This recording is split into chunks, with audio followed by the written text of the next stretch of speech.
এক অন্যরকম আবেগঘন মুহূর্তের সাক্ষী হচ্ছে ঢাকা বিশ্ববিদ্যালয়ের কেন্দ্রীয় মসজিদ প্রাঙ্গণ। এক বরেণ্য চিত্রশিল্পী চঞ্চল মাহমুদ তাকে বিদায় জানাতে এখানে একে একে উপস্থিত হয়েছেন তার দীর্ঘদিনের সহযাত্রীরা, পরিবার এবং বিভিন্ন সদস্যরা। তবে এক অন্যরকম বিদায়, যারা তাকে বিদায় জানাতে এসেছেন তাদের সকলের কাঁধে ক্যামেরা, যে ক্যামেরাকে পুঁজি করে তিনি একটি দীর্ঘ জীবন কাটিয়েছেন এবং ক্যামেরার ফ্রেমবন্দি করেছেন মানুষের আবেগ ও সংগ্রামের মুখচ্ছবি। আজকে তাকে শেষ বিদায় জানাতে সেই একে একে এখানে উপস্থিত হয়েছেন অনেকেই। আমরা সেই দেখতে পাচ্ছি আজকে বেলা 12টায় তার মরদেহ এখানে ঢাকা বিশ্ববিদ্যালয়ের কেন্দ্রীয় মসজিদ প্রাঙ্গণে নিয়ে আসার কথা ছিল, তবে 12:30টার সময় তার মরদেহ নিয়ে আসা হয়।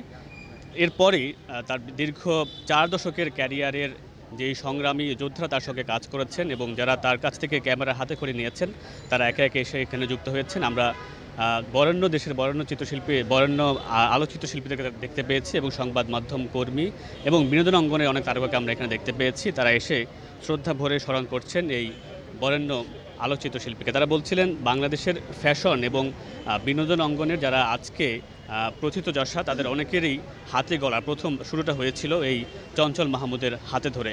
তিনি বাংলাদেশের মডেল এবং ফ্যাশন নির্ভর যেই সাংবাদিকতা, যেই চালকচিত্র, সেটির গোড়াপত্তন কিন্তু তার হাত ধরে হয়েছে। এর আগে আমরা জানি যে গতকাল রাত 9টার দিকে তিনি হৃদরোগে আক্রান্ত হয়ে মৃত্যুবরণ করেছেন ধানমন্ডির একটি হাসপাতালে। তবে এটি প্রথমবার, এর আগেও তার একাধিকবার, বলা যায় মোট 5বার তার হৃদরোগে আক্রান্ত হয়েছিলেন তিনি। এবারে 7মবারের মতো তিনি হৃদরোগে আক্রান্ত হয়ে মারা গেছেন এবং এরপরেই আজকে তার এখানে নামাজ জানাজা অনুষ্ঠিত হবে। সেখানে নামাজ জানাজা অনুষ্ঠিত পর বাদ জোহর নামাজ জানাজা অনুষ্ঠিত পর তার মরদেহ নিয়ে যাওয়া হবে বনানীর কবরস্থানে, সেখানে তাকে চিরতরে শায়িত করা হবে। আমরা একটু কথা বলার চেষ্টা করব তার একজন সহযাত্রীর সঙ্গে। আমরা জানি যে তিনি গত রাতে তিনি মৃত্যুবরণ করেছেন এবং আমরা জানি যে এর আগেও তিনি কয়েকবার হৃদরোগে আক্রান্ত হয়েছিলেন। তার শারীরিক অবস্থাটা আসলে কেমন ছিল? উনি অনেক দিন যাবৎ, প্রায় 10-12 বছরের মতো একটা হৃদরোগে আক্রান্ত ছিলেন।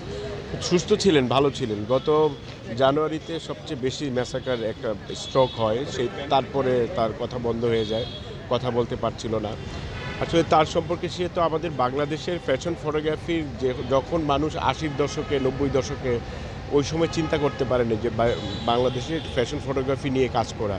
বাংলাদেশে যে ফ্যাশন ফটোগ্রাফির যে রূপ তৈরি করেছেন তিনি আমাদের অগ্রজ, সে আমাদের যে জায়গাটা তৈরি করে দিয়েছেন যে আমি আজকে কবির হোসেন ফ্যাশন ফটোগ্রাফার, তার স্টুডেন্ট হিসাবে আমি তৈরি হয়েছে। এরকম অসংখ্য স্টুডেন্ট তৈরি হয়েছে, ফটোগ্রাফি নিয়ে আন্দোলনের কথা বলেছেন বা সরকারকে অনেক কথা বলতেন যে বাংলাদেশের আলোকচিত্রীতে অবহেলিত, তাদের সুবিধাগুলো দেওয়া হোক, তাদের ফ্যাকাল্টি তৈরি হোক বিশ্ববিদ্যালয়ে।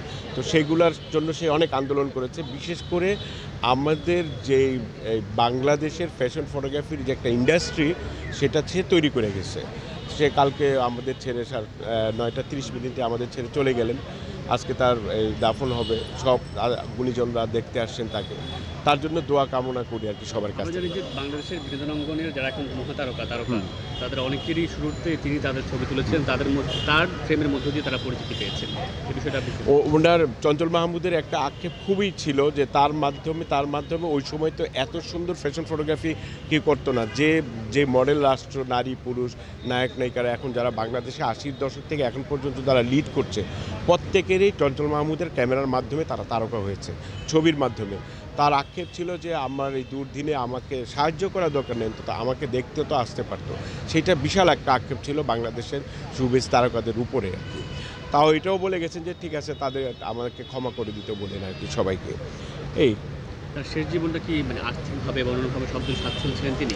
সে আর্থিকভাবে সে এত পরিমাণে ওই সময় একাই, সে বাংলাদেশি ফ্যাশন ইন্ডাস্ট্রি একাই ফটোগ্রাফি করতেন। মানে 24 ঘন্টার ভিতরে 18 ঘন্টায় সে ছবি উঠাতেন।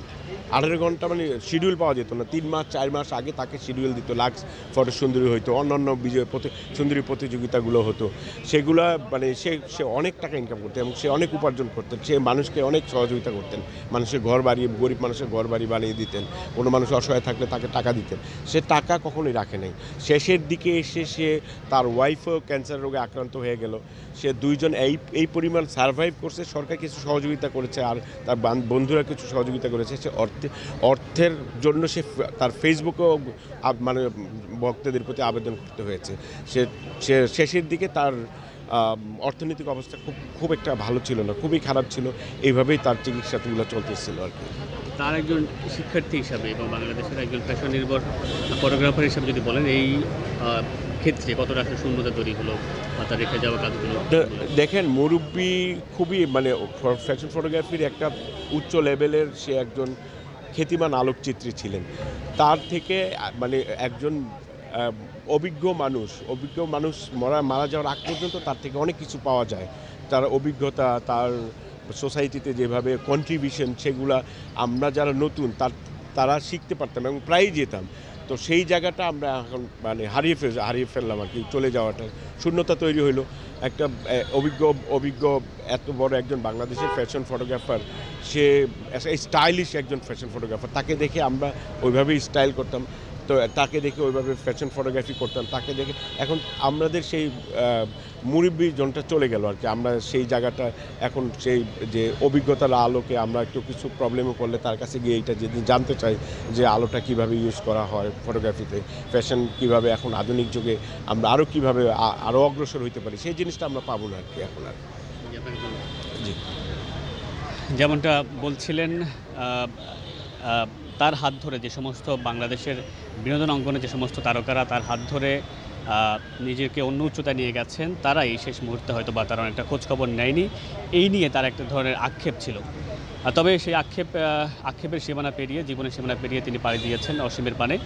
আজকে একটু পরেই বাদ-জোহর তার নামাজ অনুষ্ঠিত হবে এখানে। এরপরেই তাকে নিয়ে যাওয়া হবে বনানী কবরস্থানে, সেখানে তাকে চিরনিদ্রায় সমাহিত করা হবে। তবে তার চঞ্চল মাহমুদের যে কাজগুলো তিনি রেখে গেছেন, সেই কাজগুলো এবং যে শিক্ষার্থীদেরকে তিনি শিখিয়ে গেছেন, সেই আলোর দিশারি হয়ে থাকবেন তিনি তার শিক্ষার্থীদের মাঝে এবং তার কাজের মধ্য দিয়ে। তো এই ছিল আমার কাছে রাজধানী ঢাকা বিশ্ববিদ্যালয়ের কেন্দ্রীয় মসজিদের প্রাঙ্গণ থেকে সবশেষ খবর।